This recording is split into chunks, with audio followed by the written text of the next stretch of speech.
Saudari-saudara yang dikasihi Tuhan dimanapun Anda berada, selamat pagi berkah dalam. Selamat pagi berkah dalam. Matius sangat terkenal di antara kita. Matius dijadikan nama baptis, dijadikan pelindung paroki. Dan mereka yang dibaptis dengan nama Matius pesta hari ini. Paroki-paroki yang pelindung dalam nama Rasul Paulus ini juga pesta. Hari ini kita diajak untuk melihat lebih dekat untuk hidup kita, berbekal bacaan Injil hari ini.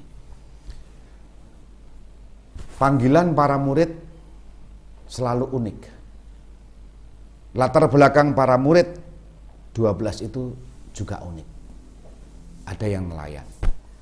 Dan hari ini kita mendengar kisah bukan nelayan yang dipanggil, tetapi pemungut cukai.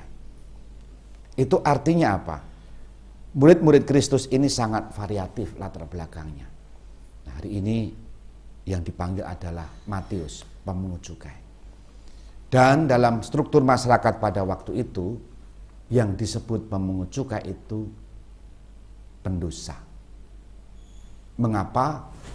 Karena menggunakan istilah sekarang antek asing. Karena Matius ini menarik pajak bukan bagi bangsanya sendiri, tapi bagi bangsa penjajah Romawi. Dan itu menyakitkan. Maka mereka yang disebut sebagai pemungut cukai ini adalah juga pendosa. Nah, menariknya adalah meskipun dipandang orang-orang sebagai pendosa, tetapi Yesus tidak memandang seperti mereka pada umumnya.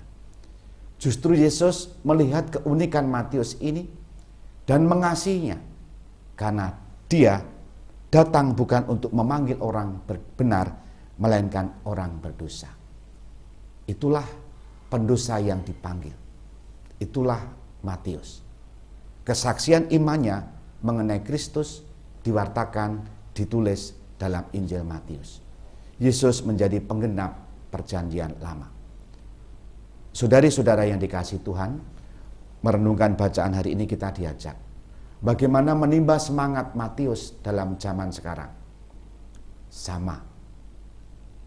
Yakni kita pertama, diajak bersyukur bahwa kita pendosa masih terus dikasihi Tuhan, masih terus dicintai Tuhan untuk dibawa kepada keselamatan. Yang pertama.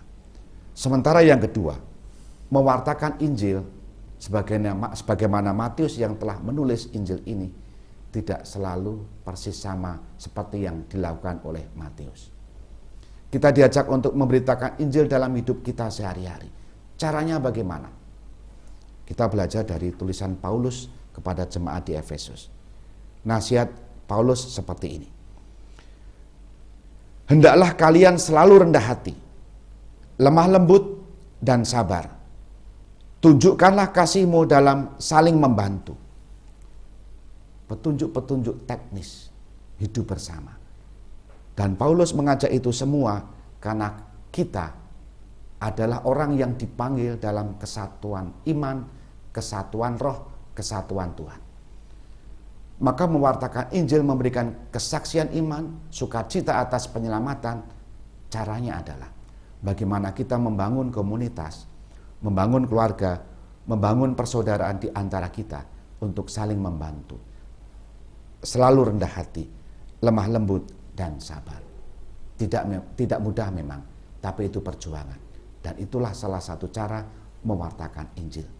Harapannya adalah nama Tuhan semakin dimuliakan, dan kita pun memberikan kesaksian bagi banyak orang. Bersyukur bahwa pendosa dipanggil, kita pun juga dipanggil untuk mewartakan Tuhan dan mengikutinya. Dimuliakanlah Yesus yang dulu hidup, sekarang dan selama-lamanya. Amin. Kita hening sejenak.